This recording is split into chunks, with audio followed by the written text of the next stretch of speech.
Lo dijo en la primera hora. Gracias a nuestra audiencia. Seguimos aquí en la primera hora por Sonorama, la gran señal nacional. Hoy es miércoles para debatir, para analizar, para tener nuestra habitual tertulia junto a Belkis y quienes habla y nuestros invitados. Y sí, hemos querido poner en la mesa de discusión una arista que forma parte de la situación de seguridad, de la crisis de seguridad que estamos enfrentando los ecuatorianos. Y es el tema del secuestro.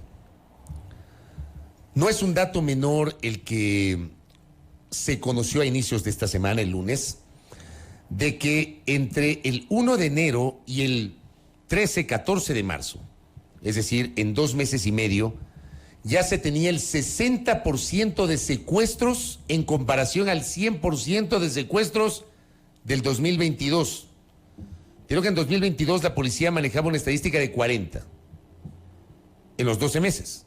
En 2 meses y medio, 24 secuestros, de los que se conoce. Y ojo que, por ejemplo, Belkis me decía ayer que conversaba con el mayor Javier Franco, el jefe de la UNACE. Él me decía que en uno de los secuestros que logró desactivar la UNACE en Guayaquil, de una persona que rescataron, encontraron a 2 personas dos más. Ah, nos lo dijo el comandante ayer. Correcto, también, sí, cierto. Sí, nos lo dijo ayer el comandante Salinas ayer en la entrevista con nosotros. Nos lo dijo en la mañana, a mí me lo dijo al mediodía también el jefe de la UNACE en una entrevista que tuvimos justamente en otro espacio. Lo que le pasó a Blanca Moncada el último fin de semana, que claro, se hizo viral, mi colega periodista, parte del secuestro express, lo que pasó aquí en Quito con la pareja integrada por Mauricio y por Vanessa, que vivieron 24 horas realmente terribles. Los interceptaron en la ruta viva, el vehículo se dañó, los secuestraron, les obligaron a vaciar sus cuentas, finalmente lograron ser rescatados, y también la incidencia y la presencia de 2 menores de edad que están ahora mismo en aislamiento dispuesto por las autoridades. Bueno, analicemos esta arista, la lista del secuestro dentro de la crisis de seguridad. Le quiero agradecer a la académica Carla Álvarez, especialista en temas de seguridad, que siempre nos atiende. Le decía yo, ya era hora de que nos desvirtualicemos. Nos acompaña acá telemáticamente presencialmente la doctora. Está también con nosotros el señor general Luis Altamirano, excomandante general de la Fuerza Terrestre, y vía telemática el especialista en materia de seguridad, John Garecoa, que entiendo se encuentra en Guayaquil. Gracias a nuestros invitados. Empiezo con Carla Álvarez. ¿El secuestro ha mutado? ¿Hoy tenemos nuevas formas o siempre ha existido estas formas de secuestro? Bienvenida, doctora. Buenos días con todos y todas. Bueno, es una pregunta interesante, ¿no? El delito ha mutado, la violencia ha mutado, el secuestro también. El secuestro ahora tiene unas formas diferentes, más tecnológicas, está anclado también al uso de los celulares, nos secuestran y piden nuestras claves, piden transferencias, que es lo que contaba, por ejemplo, Blanca Moncada y los chicos Martínez, la pareja Martínez, el fin de semana, pues piden que desde nuestros celulares metamos las claves, hagamos transferencias, sacan en cajeros. Entonces hay un cambio, gracias, hay un cambio en las formas, porque la tecnología también ha cambiado y los delincuentes están al tanto de de las innovaciones tecnológicas, del manejo de banca en línea, etcétera. Hay un cambio. También hay un cambio en el crecimiento de este tipo de delitos, en el secuestro extorsivo que ahora vemos. Creo que esto es parte también de una ola de delincuencia que hay en toda la región. En toda América Latina se ve un repunte de este tipo de violencia, aún en países como Colombia, que ha bajado sus niveles y sus tasas de homicidios. Todavía persisten estas formas de secuestro, de extorsión, bueno, que afectan la vida cotidiana de las personas. Creo, sin embargo, que pese a esta mutación es importante que el gobierno tome decisiones, tome medidas. Se conoce el modus operandi ya.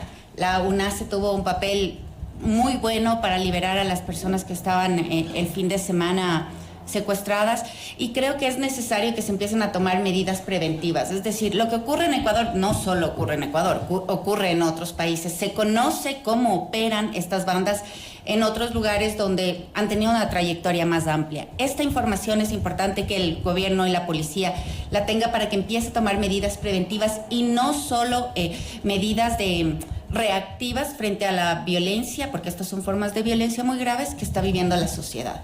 Entonces creo que es importante ya tener un plan preventivo y no solo reaccionar a lo que ocurre y reaccionar solo a los casos más mediáticos, porque junto con la familia Martínez también estuvieron secuestradas otras personas que todavía no han sido liberadas. Entonces queda por hacer, no podemos... Podemos agradecer la gestión de la UNACE y de la policía, sí, pero queda otra gente todavía en sufrimiento y víctima de la delincuencia y del secuestro. Esto también hay que resolver. Creo que esto es un llamado a no solo reaccionar, sino también prevenir. Correcto, Carla. Gracias por el criterio. Avanzamos en este panel y doy nuevamente la bienvenida al general Luis Altamirano. Decía Carla, el delito ha mutado y evidentemente vemos su repunte refiriéndonos al tema del secuestro en nuestro país. Precisamente, y para hacer un primer acercamiento, ¿cómo lee usted el incremento de casos en el Ecuador? No, Belkis, buenos días, Fabricio, de igual forma, a Carla, y un saludo a la distancia a John. Es importante ver el contexto, la degradación de la seguridad que ha tenido el país. Todos sabemos la duplicación de la tasa de homicidios en apenas un año, pero hay otros datos que quedan invisibilizados tras de un discurso que coloca al narcotráfico como el problema central que vive el país. Por ejemplo, tenemos un incremento del 23% de delitos a la propiedad, y esto es muy grave porque además de los delitos extorsivos, que prácticamente también no han aparecido en la discusión pública, es bueno hacer notar que el año 2021 existieron 350 extorsiones denunciadas y reportadas. Y en el año 2022 se produjo 2.850. Estamos hablando de un crecimiento de 810%. Dentro de estas extorsiones está también la modalidad del secuestro. Entonces, estos datos son mucho más alarmantes de los que el día de ayer el comandante de policía, que escuché acá la entrevista, había señalado. Tomemos en cuenta que el tercer trimestre del 2021, es decir, prácticamente cuando inicia el gobierno del actual presidente, se produjeron 78 extorsiones a nivel nacional, y el último trimestre del año anterior se produjeron cerca de 950 extorsiones. Entonces estamos viendo una degradación del ambiente de seguridad. Y la extorsión, en un informe que señala el Banco Interamericano de Desarrollo del 2019, hace referencia a que es el segundo delito que tiene mayor afectación a la credibilidad y funcionamiento del Estado de Derecho. Porque a la final, más allá de estas estadísticas de homicidios, de delitos a la propiedad, de extorsiones y en forma particular de secuestros, el ciudadano entra en un miedo. Porque ¿quién es el que le va a respaldar frente a todas estas expresiones de delito? Muy diferente fue cuando el delito, por ejemplo, se veía esta convulsión de violencia de lo que ocurría en las cárceles. Porque para muchos se veían como espacios alejados. O sea, en 2019, cuando estalla la crisis de seguridad en las cárceles, es verdad, uno lo veía como alejado, pero también había la previsión de que eventualmente esas disputas se trasladen a las calles, y finalmente eso ha ocurrido. Claro, pero en la lógica del ciudadano es lo que vive en el día a día. Claro. Cuando tenemos, por ejemplo, un aumento de delitos en el Guayas, el año 2021 al 2022 se incrementa aproximadamente de 21.000 delitos reportados, porque muchos no son reportados, claro, a 26.000 delitos. Cuando en la provincia de Pichincha tenemos un nivel de delitos en el 2021 de 15.000 delitos, 15.600 para ser exactos, y se pasa a 16.600. Entonces el ciudadano, esa percepción que tiene el ciudadano, está dada por hechos. Porque a la final, cuando vemos nosotros la correlación que existe en la cantidad de población y la cantidad de hechos que se van produciendo, uno dice, no, esto me puede pasar a mí. En el país, en el año anterior, se robaron 14.000 vehículos, motos, más de 10.000 carros, 26.000 personas asaltadas. Entonces, estos hechos, que son la realidad, se traduce en una percepción. Y lo peligroso de esta percepción es que comienza a primar el sálvese quien pueda. ¿Y eso qué está pasando?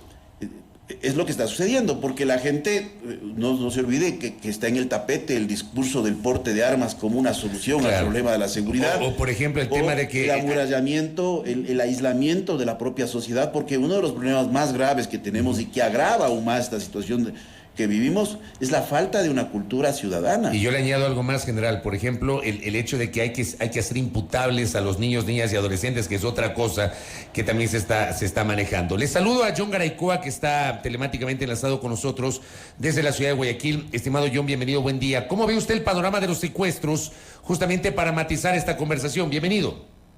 Muy buenos días, gracias por la entrevista, un cordial saludo y un fuerte abrazo para todos.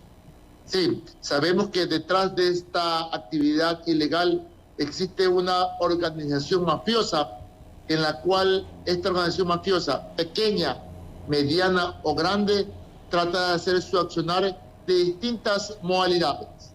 Al decir pequeña, mediana o grande, hay ocasiones, y obviamente he conversado con el comandante Lunace, porque ellos tienen inclusive datos y estadísticas, donde inclusive organizaciones pequeñas, bipersonales o 3, 4 personas hacen y se aprovechan de toda la avalancha que existe en la ciudad y en el país, sabiendo también que ese aprovechamiento que hacen ellos, porque ¿de qué manera lo hacen? Que resulta que un delincuente, después de cuántos delitos cae detenido, ellos ya tienen presupuestado, saben que tal vez después de 10, 12, 15, 20 delitos, lo peor que le pueda pasar a ellos es que le peguen un tiro. Lo opcional posiblemente que lo metan preso, pero ellos ya no le tienen miedo a la prisión. Entonces, hacen tantos y cuantos delitos sabiendo y teniendo presupuestado qué es lo peor o lo intermedio que les pueda pasar. Entonces, aquí, obviamente, el Ejecutivo está atado de brazos. A buena hora se dio la reunión que se esperaba y que todos los ciudadanos esperamos, y la reunión de ayer que haya salido humo blanco, como se dice en el argot religioso, para que obviamente se establezcan soluciones a cada una de las problemáticas que tiene el país. Por ende, hay 4 pilares importantísimos que se deben considerar. Uno, obviamente, decisión política. Si ya tenemos un resultado de cómo está funcionando y cómo está dando resultados el accionar de la seguridad en El Salvador, ¿por qué no comenzar a tener una hoja de ruta de las cosas que han hecho ellos? 2, decisión legal. A buena hora, obviamente, varios representantes de la función judicial se reunieron ayer. 3, decisión económica, así como se invirtió en su momento a favor de la pandemia, a favor de la salud. Actualmente la principal pandemia en el país es la inseguridad. Hay que asignar todos los recursos a favor de esa situación. Y 4, obviamente el control al elemento humano. Si no hay control al elemento humano, dentro de la cadena de seguridad el eslabón principal es el hombre. Y hay que controlar al hombre. A buena hora, casualmente este día lunes, la Armada del Ecuador comienza a capacitar personal activo para reforzar el Departamento de Control Interno con poligrafistas, situación que lo viene haciendo Policía Nacional, pero situación que es recomendable en la función judicial, en cada una de las dependencias del gobierno, para casualmente trabajar en prevención con elementos técnicos, tecnológicos, científicos a favor de la detección de la corrupción, del soborno, de la mentira y de poder combatir preventivamente los actos delictivos.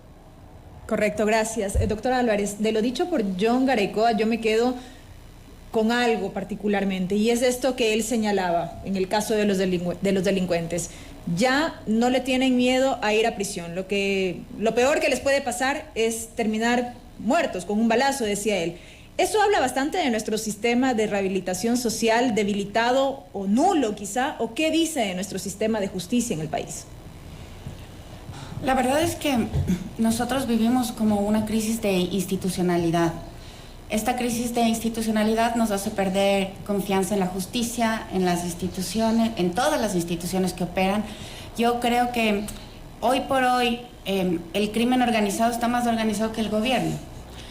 tiene estrategias y tiene actuaciones más claras que las que tiene o las que ha declarado al menos el gobierno.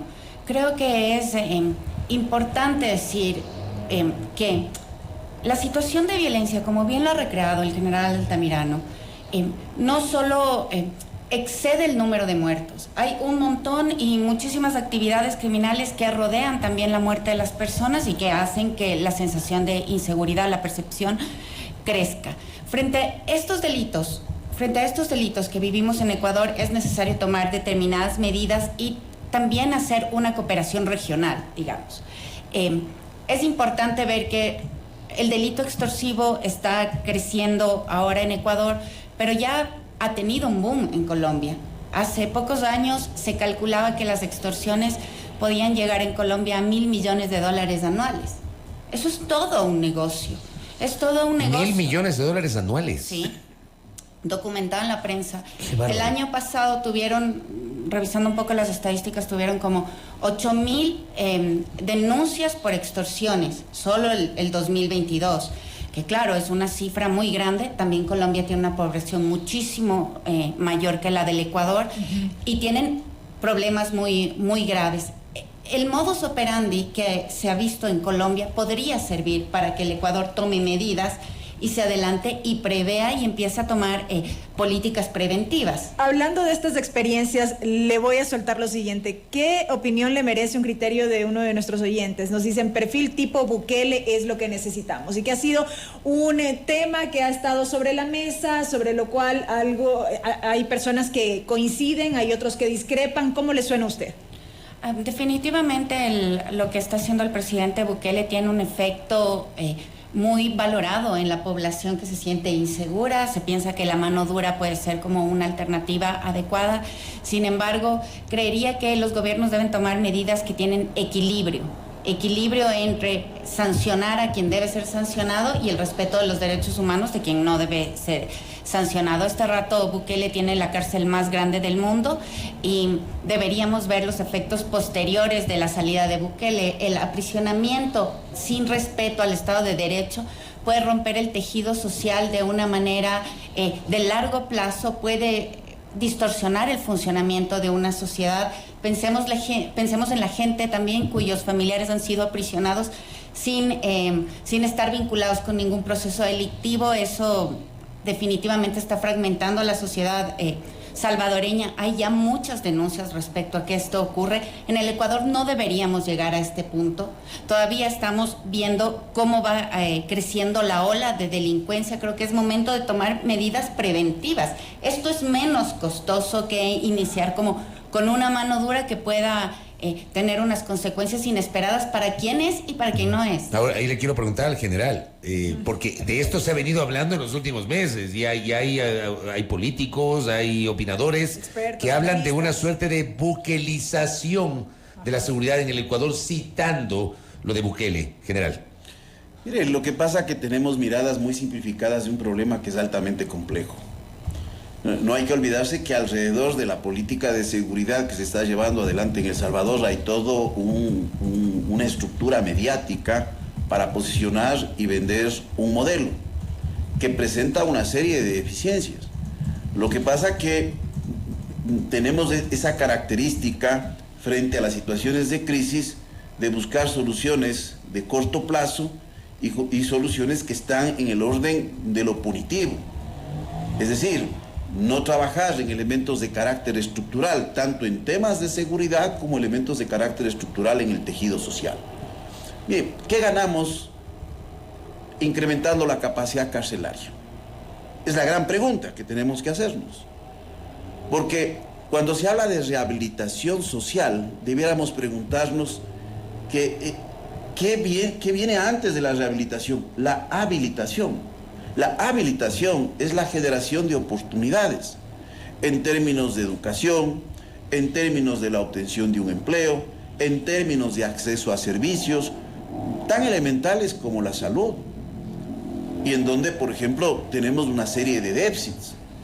Entonces, no se trata exclusivamente de pensar de que la cárcel es la solución a los problemas de la sociedad, porque lo que vamos a tener aquí es una cacería permanente de las fuerzas de seguridad hacia los criminales y el encierro.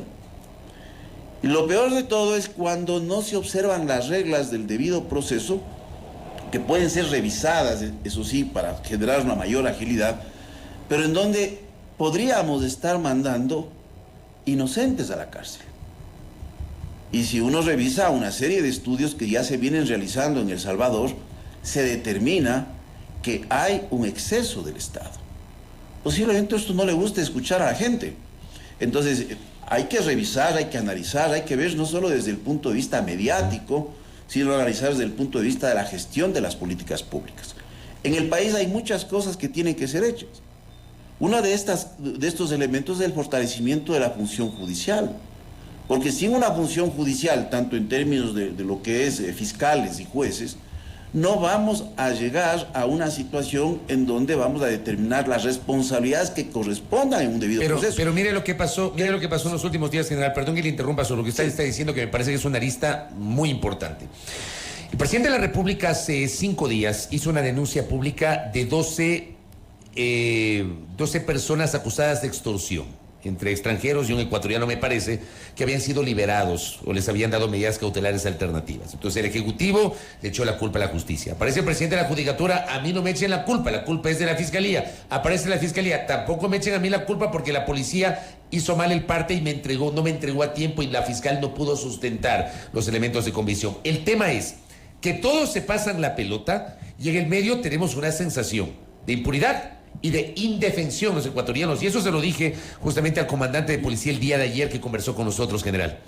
Mire, las estadísticas nos ayudan a comprender el fenómeno en una forma mucho más objetiva. En el 2020, apenas 37 de cada 100 casos que fueron judicializados de delitos fueron resueltos. En el 2021 bajó al 20%. Y en el año anterior tuvimos 11 casos de cada 100 se determinaron responsabilidades.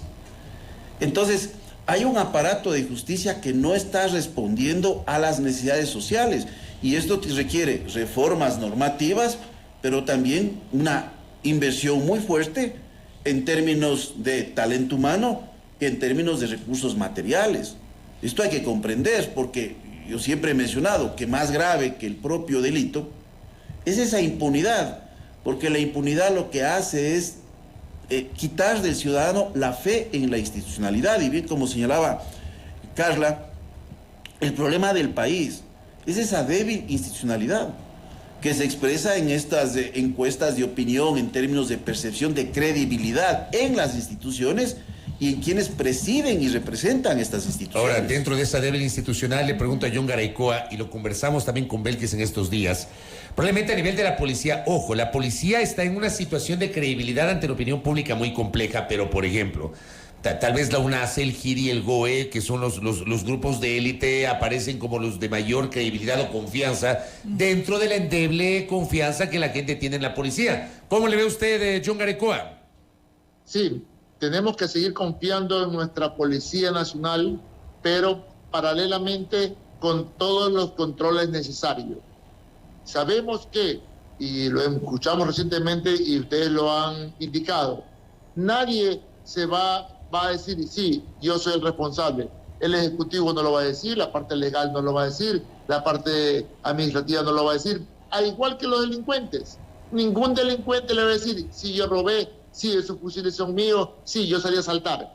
Entonces, definitivamente, para combatir el crimen, tiene que ser con mano dura, y los delitos con armas, lamentablemente y necesariamente, se combaten con armas, ¿verdad? Pero ya cuando existe la detención, hecho trabajos profesionales, de los trabajos profesionales realizados por UNACE y GOE, como usted lo ha nombrado, obviamente ya hay evidencia, ya hay un seguimiento técnico, físico, electrónico, de inteligencia, y aún ya con todos sus pesos que ha tenido la investigación, la captura, vemos que a una persona que le dan 20 años de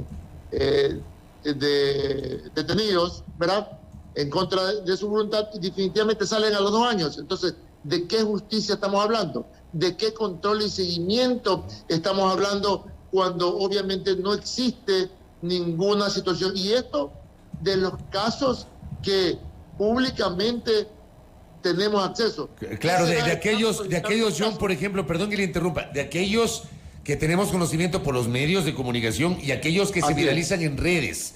¿Qué pasa con aquellos que son anónimos, que no tienen el mismo nivel de viralización o que tal vez la gente no los denuncia? Por eso, cuando indiqué, y hay que trabajar fundamentalmente en esos 4 pilares, el ejecutivo, la parte legal, la parte económica y el control al elemento humano, ¿verdad? Si no hay los controles cruzados, inclusive a jueces y fiscales, inclusive al investigador y todo el proceso, tiene que haber investigación cruzada. ¿Para qué? Para que el accionar delincuencial no se caiga por sí solo. ¿Ok? Con gusto escuché también en días anteriores que la policía le va a hacer el seguimiento a jueces y fiscales en cada uno de los casos que ellos han investigado y que asumen como tal que tiene que la persona estar detenida, pero hay un saco roto por parte de la actividad la actividad judicial. Entonces, esto es como un todo, y si no lo tomamos como un todo, obviamente no vamos a tener resultados. Y a su vez, el trabajo que debe existir en la calle no solamente es el trabajo de retén. Al delincuente hay que desarmarlo. Como ya han pasado las armas en la frontera, como ya han pasado las armas en el carretero, definitivamente toca casa en casa, zona con zona, barrer para limpiar de múltiples zonas, casualmente el cañón, el arma, las armas, los fusiles que tiene la delincuencia, porque con eso ellos son poderosos. John, brevemente, si me permite, quisiera volver al inicio de su intervención en esta parte. Fuera del trabajo de estos grupos de élite que refería Fabricio, ¿cómo le pedimos a la ciudadanía que confiar en este caso en la Policía Nacional, en la institución como tal? Si hemos visto a varios de sus elementos que han estado vinculados en actos de corrupción, si tras el femicidio de María Belén Bernal, la percepción que hubo entre la gente fue de un aparente espíritu de cuerpo, por apenas citar 2 ejemplos. ¿Cómo pedimos confianza? Sí, definitivamente no nos queda otra, porque solamente recuerde cuando en una ocasión, para el 30 creo que fue, la policía dijo, no vamos a salir a las calles. ¿Cómo fue? Que no existan militares, no pasa nada. Pero en el momento que decimos no hay policía, se vuelve un caos el país. Entonces, sí o sí, tenemos que confiar, tengan o no tengan la capacidad, tengan o no tengan el recurso, tengan o no tengan el personal necesario, tenemos que seguir confiando, ¿ok? Porque en el momento y me ha asustado cuando determinados coroneles, y especialmente cuando se dio el atentado a varios UPC en la ciudad de Guayaquil, yo dije, ¿en qué momento se van a rebelar los policías y van a decir, no salimos más porque no tenemos garantía?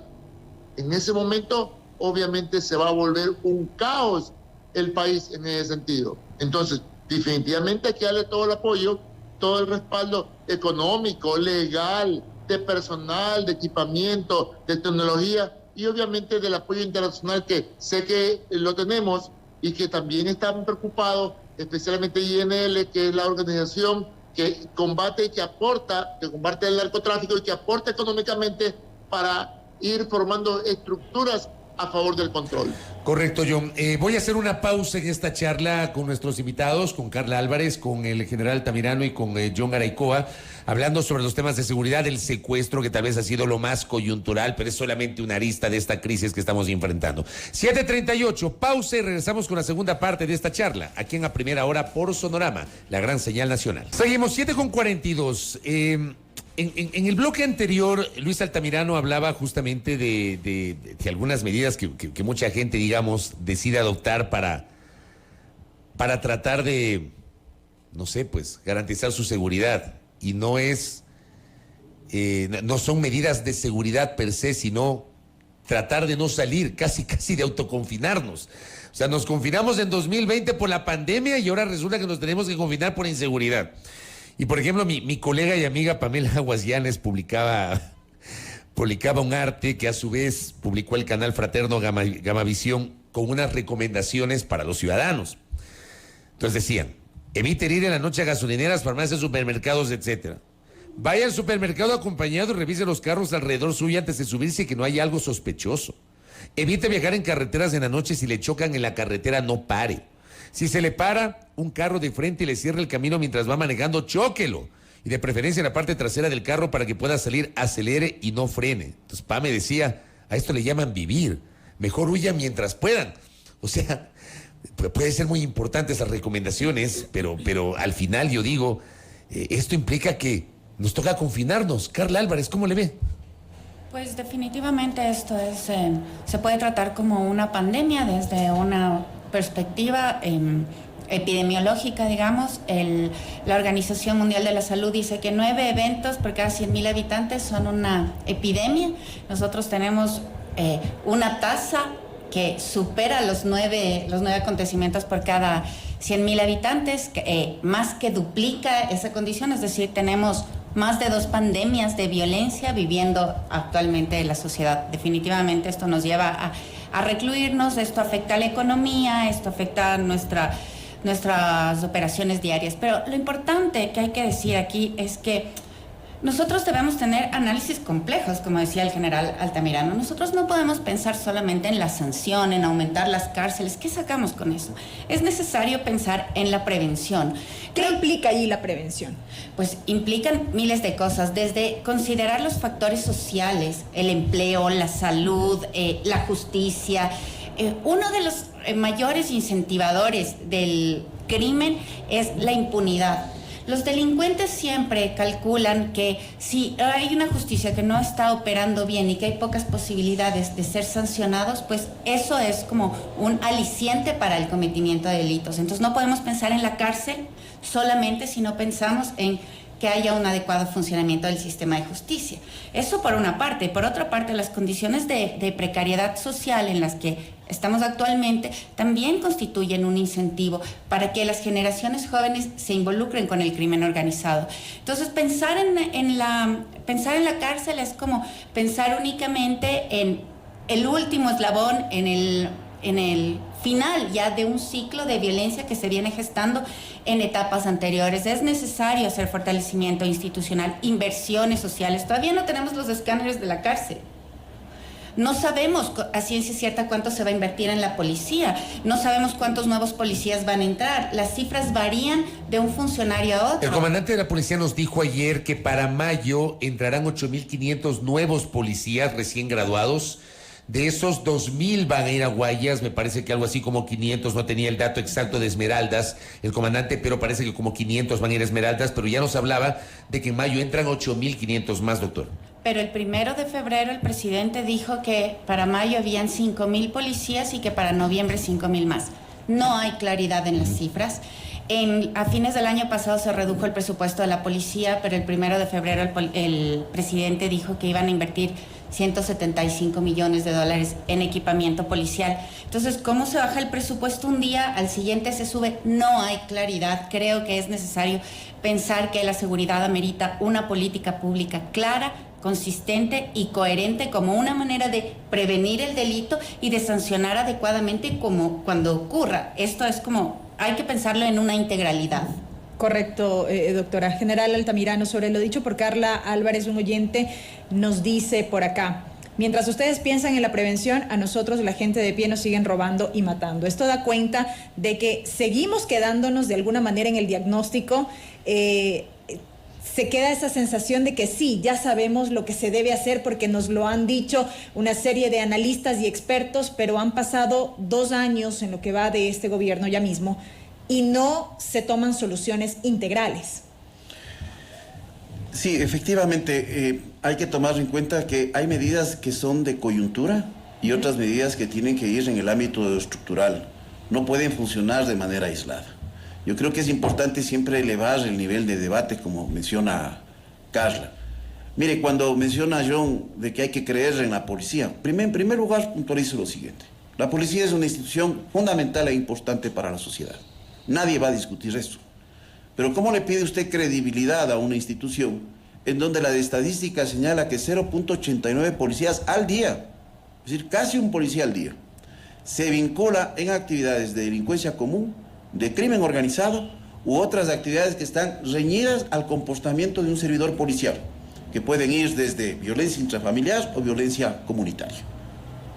Entonces pídale credibilidad. ¿Cómo le pide usted credibilidad cuando tenemos los casos que el día de ayer se aclaran en una forma impresionante de un mando policial que en un momento determinado forja o trata de forjar elementos de vinculación de otros oficiales de policía para impedir un ascenso, y que algunos se niegan a hacerlo esto? ¿Y cómo se utiliza un informe prácticamente para tener secuestrado al presidente? Porque esto es gravísimo, o sea, no estamos viendo la gravedad de lo que está ocurriendo. Entonces, no hay decisión política, porque tenemos un presidente que piensa que el asesoramiento especializado que puede estar recibiendo no es procesado por un grupo de asesores. En este país no se habla de eficiencia. Las instituciones públicas tienen que trabajar en marcos de eficiencia, porque el bolsillo del Estado no es infinito.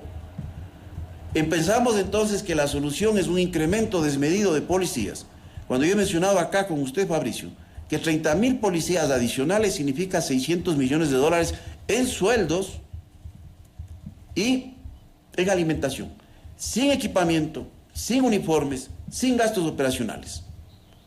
Y cuando uno dice 600 millones es mucho o poco, bueno, para que tengamos idea a los ciudadanos, 600 millones es la mitad del presupuesto de la educación superior del Ecuador. Entonces no es poco. Entonces hay que tomar decisiones de carácter equilibrado. Ahora, porque, claro que los recursos siempre serán insuficientes, ¿no? Sí, pero mire, la UAFE, que es la Unidad de Análisis Financiero y Económico, en donde hay que invertir y generar una verdadera fuerza de tarea financiera. Porque si hablamos de crimen organizado y narcotráfico, estamos hablando de flujos financieros ilícitos, estamos hablando también de evasión tributaria, estamos hablando también de lavado de activos. ¿Y cuál es el presupuesto de la UAFE? 3 millones de dólares. De los cuales de inversión se dieron 50,000 dólares el año anterior. Y cuando hablamos, por ejemplo, de capacidad de gestión, ¿qué capacidad de gestión existe? El año anterior, al Ministerio del Interior se le entregó 17 millones de dólares. Una gota para las necesidades de la policía. ¿Sabe cuál fue el nivel de ejecución hasta la finalización del año? 0%. En el comprometido, porque vayan a decir que se comprometió en contratos y que se devenga posiblemente. 0% en compromiso, 0% de ejecución. Entonces, por favor, el discurso no es compatible con las matemáticas del Estado. El discurso no es compatible con las estadísticas. Y aquí lo que buscamos son soluciones tan simples, como por ejemplo esta que se discute en la actualidad, de un rol activo de las Fuerzas Armadas en la lucha contra el crimen organizado. Eso es desnaturalizar las instituciones. Es a propósito del debate en la Asamblea de la Reforma Constitucional. Mire, que ayer no comenzó, es que las Fuerzas Armadas tienen una responsabilidad fundamental, y esa responsabilidad fundamental puede contribuir a la lucha contra el crimen organizado entre las personas que opinan, como por ejemplo, con todo el respeto, que si desaparecen las Fuerzas Armadas no pasa nada. Ese es un total desconocimiento de cómo funciona la seguridad de un Estado. Mire, la responsabilidad de las zonas estratégicas de frontera le corresponde normalmente al Ejército y parte de la Infantería de Marina. Ahí, por ejemplo, se puede pensar en una reforma legal de ampliación de estas zonas de 20 kilómetros. Pero pensar también, como alguien dijo, que la frontera es una responsabilidad militar, es también desconocer el Estado. Porque yo he mencionado varias veces, la frontera es una línea de interacción. Primero, humana. Segundo, cultural, comercial, económica. Y ahí deben estar presentes todas las instituciones del Estado, desde la misma Policía Nacional, el Servicio Nacional de Aduanas, migración. Entonces no estamos entendiendo el funcionamiento. Pero mi pregunta es, ¿el Estado está o no está ahí? El Estado no está. No porque está. Cuando usted revisa, por ejemplo, las necesidades básicas insatisfechas de Esmeraldas, están en el orden de 65%. ¿Qué quiere decir? Que 6 de cada 10 esmeraldeños no tienen acceso a servicios básicos tan elementales como agua, acceso a salud, vivienda adecuada, o tienen hacinamiento, o no tienen condiciones de alimentación y educación. ¿Eso qué significa? Que no hay Estado. Cuando usted revisa, por ejemplo, del Guayas, que uno aparecería, porque hay grandes ciudades, es el 36%. Entonces, no solo está en las zonas de frontera, esta incapacidad del Estado de generación de oportunidades, que no es de este gobierno, esta es una degradación. Entonces, aquí no se trata de determinar responsabilidad de instituciones, sino de un verdadero trabajo del Estado. Por eso yo le he dicho, hay elementos estructurales, como la señora que pregunta. En este país, yo he venido mencionando estos 2 años, se ha hecho un foro para discutir la necesidad de crear una policía de investigaciones independiente a la Policía Nacional. No se discute, porque quienes asesoran tienen lógicas institucionales. El modelo de Chile es muy interesante. La Policía de Investigaciones es separado de Carabineros, porque una cosa es la prevención e inteligencia que hace Carabineros y otra cosa es ya la intervención posterior al delito. Porque en estos delitos pueden estar involucrados también fuerzas del orden. Lo propio ocurre en Brasil, en donde ahí tenemos un modelo interesante porque cada estado tiene su policía militar, que es la policía, el equivalente a la Policía Nacional. Correcto. Y tenemos la policía civil. Entonces, ¿usted qué genera si hablamos de penetración del crimen organizado? Contrapesos institucionales. ¿Usted cree que el famoso informe de León de Troya, si hubiese podido incidir, porque es claramente la incidencia que tienen mandos policiales, en interrumpir una investigación, y con las declaraciones de ayer yo me caí para atrás, yo me caigo para atrás, porque se incide en una investigación, pero ¿qué pasa si la policía de investigación dependía directamente de la Fiscalía, un órgano independiente? Lo propio mencionado, por ejemplo, entre cosas que tienen que ser realizadas ya, para devolver la confianza en las instituciones de seguridad. Controles internos, pero no los controles internos, porque es obvio, porque las personas que ayer escuchamos en estos audios seguramente aprobaron los controles internos, pero cuando los controles internos no son controles interinstitucionales, son más difíciles de poder ser burlados. Esto he mencionado tanto en Fuerzas Armadas, en donde hubo mucha resistencia y la inclusión de controles internos, y tanto en la Policía Nacional.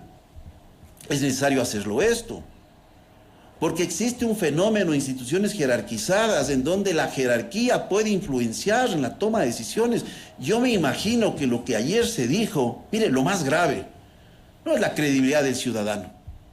Lo más grave es la destrucción de la fe en la institución, desde la misma jerarquía de la institución, de los mismos niveles de mando de la institución que dicen, bueno, ¿en qué han estado involucrados las personas que dirigían la institución? Eso es lo grave, Belkis. Correcto, general. Voy con John Gareco, a su criterio.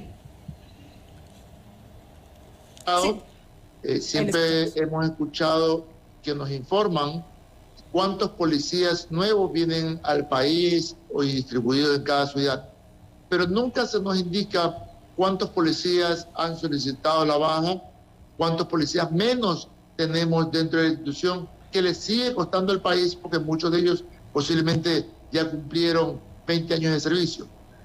También habrá que cambiar las leyes en el sentido de que cuando tenemos alguna emergencia en la ciudad, policías que han estado o están en servicio pasivo o que han salido sin novedad de la policía pueden reintegrarse a una función específica. Así como tenemos a nivel militar a los reservistas, tenemos que también cambiar la ley para tener reservistas policiales para actuar en un momento de emergencia. Cuando indicaba hace un momento que si se nos dice que no hay policía, obviamente entramos en un caos, como ya lo vivimos en una ocasión, y decir no hay militares, me refiero a militares haciendo el patrullaje o el trabajo policial. ¿Okay? Sabemos de la gran importancia que tienen Fuerzas Armadas en sus 3 ramas y sus obligaciones como tal. De allí, definitivamente, hasta que todas las instituciones se alineen y garanticen la seguridad a los ciudadanos, definitivamente tenemos que entrar en un sistema de cuarentena por mi seguridad. Y en esa cuarentena por mi seguridad definitivamente habrá que evitar salir de casa, solo y estrictamente por lo altamente necesario. Habrá que reducir la exposición visual a pie o en vehículos, eligiendo rutas en lugares donde existen inversiones en seguridad o ciudades o sitios que me garanticen mi integridad. Asimismo, habrá que concientizar y tener una cultura de que tengo que salir sin dinero o solo con lo estrictamente necesario. Sabemos que tenemos que invertir, ¿por qué no en un celular de menos costo porque lo principal que atiende al delincuente es obviamente el celular y por ende saber identificar que se trata de un asalto o robo, que se trata de un secuestro o de un tema de sicariato o de alguna otra modalidad. Necesitamos más instrucción. Recientemente vemos que públicamente se está invirtiendo en asesorar al ciudadano. Definitivamente necesitamos más asesoría para casualmente tener mayor confianza y que todos tenemos que ser ojos, oídos y voces a favor de la seguridad ciudadana, porque todos los buenos somos más. Y definitivamente en el momento que establecemos un sistema de seguridad integral con APP de seguridad, siendo nosotros informantes, haciendo también que los policías y militares 24/7 utilicen sus armas, porque obviamente actualmente no lo hacen o no lo hacen todos. A su vez, habrá que nuevamente elevar el debate del tema del porte legal del arma, sabiendo que actualmente las armas que se emitan los nuevos permisos para personal civil vienen con nueva tecnología como el sistema IBIS, como el sistema AFIS. John, perdón que le interrumpa, quiero entender lo que está diciendo. Usted está planteando, y perdón que vaya a este ejemplo extremo, está planteando una suerte de estado o de país parapolicial. Perdón que utilice este término, pero me da la impresión que lo que usted está diciendo es eso. ¿O en qué contexto dijo lo que dijo? ¿En cuál contexto me repite, por favor? Me refiero a lo que usted plantea, por ejemplo, el porte de armas o las zonas de seguridad, qué sé yo. Ok. Cuando tuvimos el porte de armas no hay una mala evidencia que los ciudadanos hayan hecho un mal uso de armas. No hay mala evidencia. Y en ese tiempo no existía la tecnología que tenemos actualmente de los sistemas IBIS, de los sistemas AFIS, sistemas internacionales, donde cada arma sale con su registro balístico, donde un ciudadano que solicita un permiso de arma también tenga el seguro de daños a terceros, ¿ok? Entonces, definitivamente sabemos que no vamos a tener un policía para cada ciudadano y que los resultantes de los actos delictivos obviamente nos tienen atemorizados a todos, que estamos ya pensando entrar en una cuarentena a favor de la seguridad, ¿ok?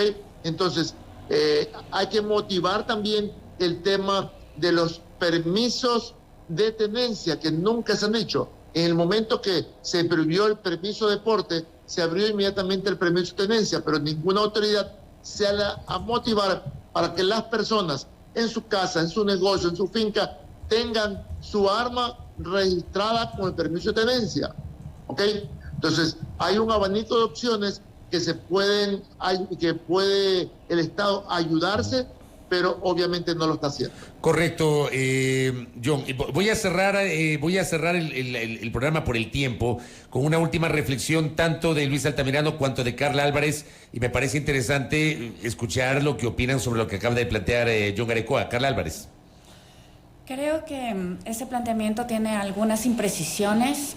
Creo que hay que debatir con un poco más de conocimiento respecto al campo específico de las armas. Digamos que cuando el Ecuador tenía una ley de armas que era permisiva para el porte y la tenencia, para la importación y la exportación, tuvimos una crisis de violencia muy fuerte.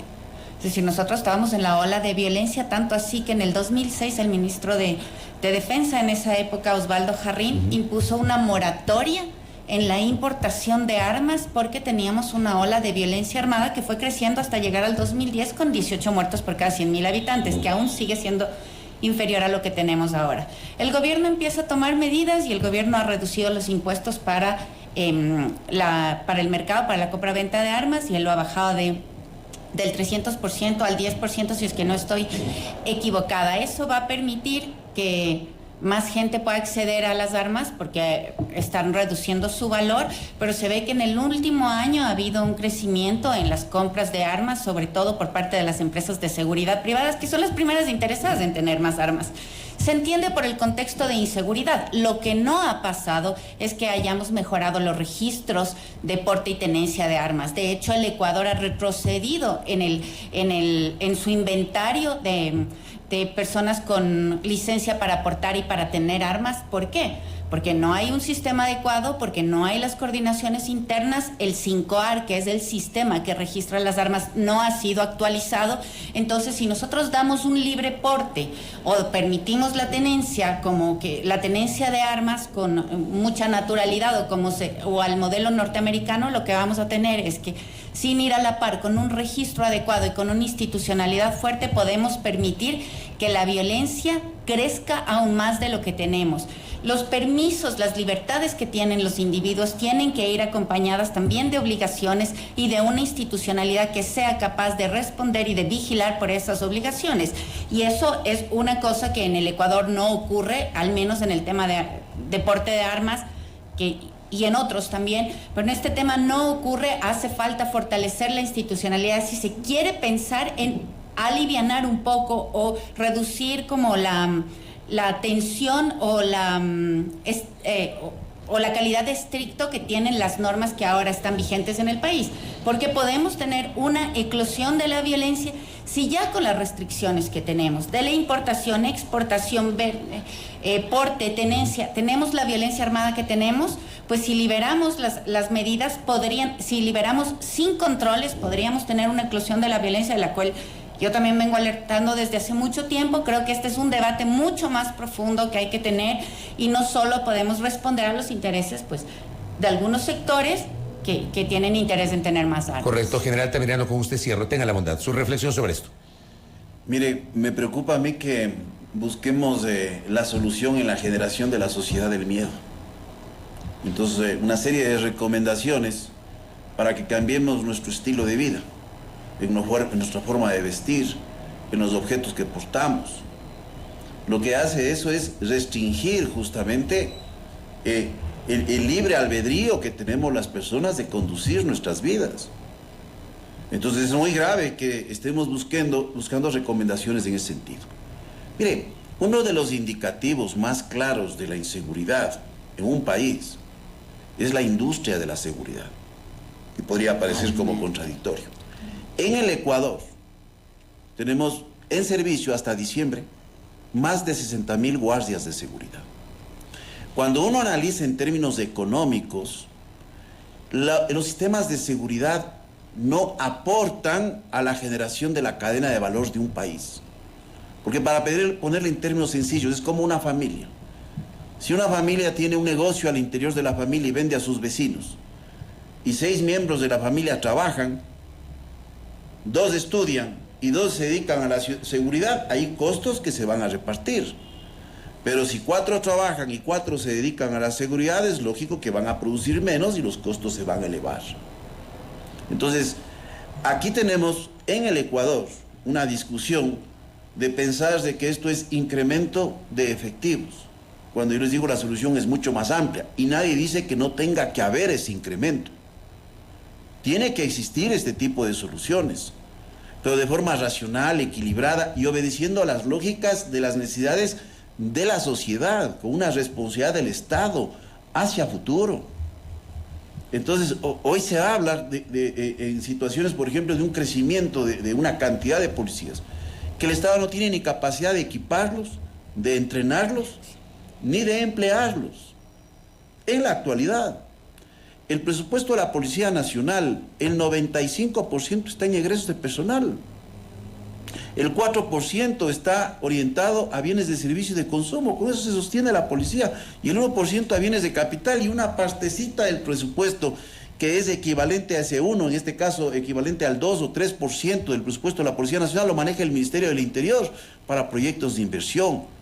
Entonces, por favor, tomemos decisiones equilibradas, decisiones racionales, porque esto conlleva costos a futuro de decisiones que son irreversibles. Se necesita actuar sacándose el uniforme, teniendo lógicas mucho más amplias. Eso no se trata simplemente de entrar en la defensa de una institución, porque mire, yo también he mencionado acá y en este espacio, cuando le hablo de impunidad, solo recuerde el caso de Don Nasa. No ha pasado absolutamente nada.